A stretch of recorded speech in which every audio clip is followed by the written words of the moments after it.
Monika SPD, guru IPA di SMP Negeri 1 Batanghari, Kecamatan Muara Tembesi, Kabupaten Batanghari, Provinsi Jambi. Saat ini saya sedang mengikuti BIMTEK Kepala Laboratorium di Universitas Pendidikan Indonesia. Salah satu tugasnya adalah melakukan praktikum sederhana menggunakan bahan kimia dapur atau lokal. Pada kesempatan ini saya akan melakukan beberapa praktikum sederhana. Praktikum yang pertama adalah reaksi dekomposisi KMnO4 atau pemanasan kalium permanganat. Apa saja sih alat yang dibutuhkan? Alat yang dibutuhkan adalah tabung reaksi, penjepit kayu, bunsen atau pembakar spiritus, stik es krim, atau bisa juga tusuk sate. Dan apa saja bahan yang dibutuhkan? Bahan yang dibutuhkan adalah KMnO4 atau PK serbuk ya. Lalu apa sih yang harus dilakukan atau bagaimana prosedur kerjanya? Yang pertama, kita masukkan dulu sedikit PK ke dalam tabung reaksi. Sedikit saja ya.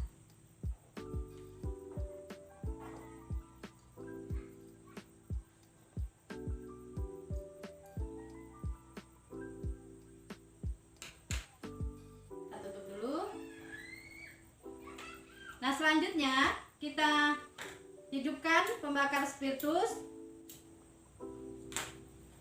Lalu kita panaskan tabung reaksi ini pada pembakar spiritus.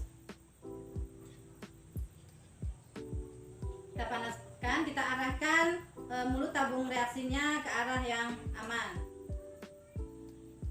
Terdengar ya, ada bunyi kretek-kretek. Nah, setelah bunyi kretek-kretek ini, kita bakar tusuk sate ini sampai timbul bara. Ini sudah ada baranya ya. Kita uji pada tabung reaksi, kita masukkan. Kira-kira timbul api enggak? Timbul api enggak? Timbul ya. Nah, ini tandanya PK ini menghasilkan oksigen saat dipanaskan. Dan oksigen itu bisa menghidupkan api. Nah, padahal ini tadi hanya bara saja ya. Ini berarti sudah habis oksigennya. Oksigennya sudah menguap. Nah, sekarang kita lakukan uji lanjutan. Tadi kita tahu bahwa PK kalium permanganat ini menghasilkan oksigen saat dipanaskan. PK jika dilarutkan ke dalam air, warnanya menjadi ungu. Selanjutnya, ini hasil pembakaran tadi, PK hasil pembakaran, kita masukkan ke dalam cairan yang kedua. Yang pertama ini KMnO4 dilarutkan, warnanya menjadi ungu. Ini biloknya +7. Jika nanti kita tambahkan atau kita larutkan KMnO4 yang hasil pembakaran ini ke dalam larutan yang kedua, kita aduk, warnanya menjadi hijau. Ini PK dicampur dengan larutan NaOH, warnanya berubah menjadi hijau, biloknya menjadi +6. Setelah itu, yang warna hijau ini kita bagi dua.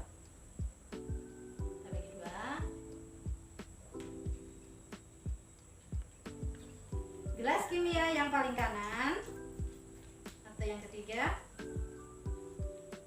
kita tambahkan permen jeskul.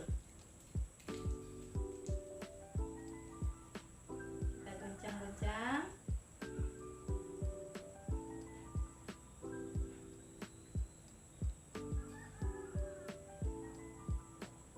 Warnanya berubah menjadi coklat atau kuning kecoklatan.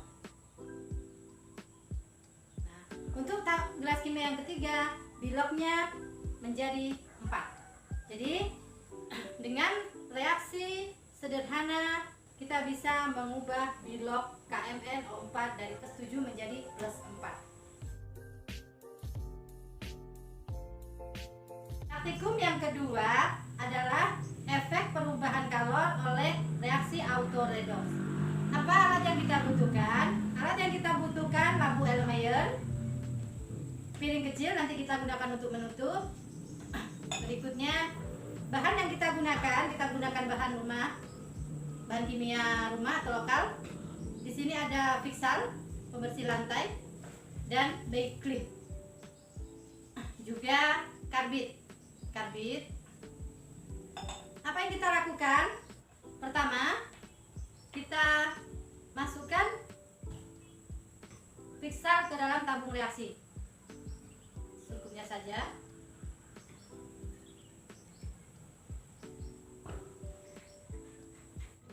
Lalu kita tambahkan karbit sedikit saja. Lalu kita tutup.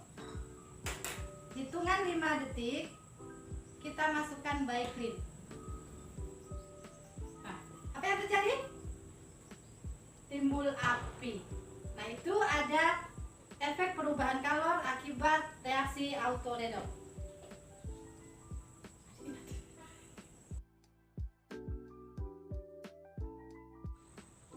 Praktikum yang terakhir yang akan saya lakukan adalah uji amilum.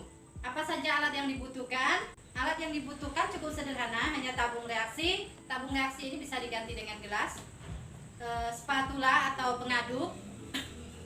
Dan bahan yang dibutuhkan hanya betadin dengan vitamin C. Cara kerjanya bagaimana? Yang pertama, kita masukkan dulu beras ke dalam gelas kimia. Kita masukkan beras ke dalam gelas kimia. Lalu kita berikan 5 tetes betadin. Kemudian kita aduk.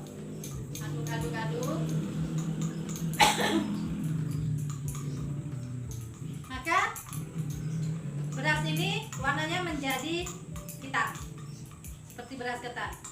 Ini tandanya beras ini mengandung amilum.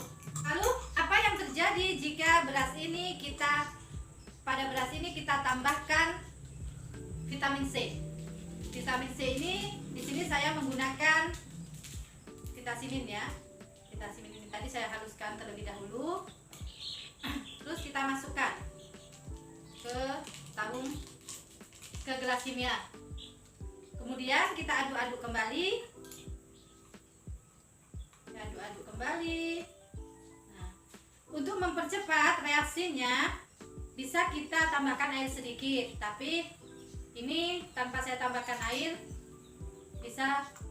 sudah bisa bereaksi dan berasnya kembali menjadi putih. Nah, ini hasilnya kembali putih.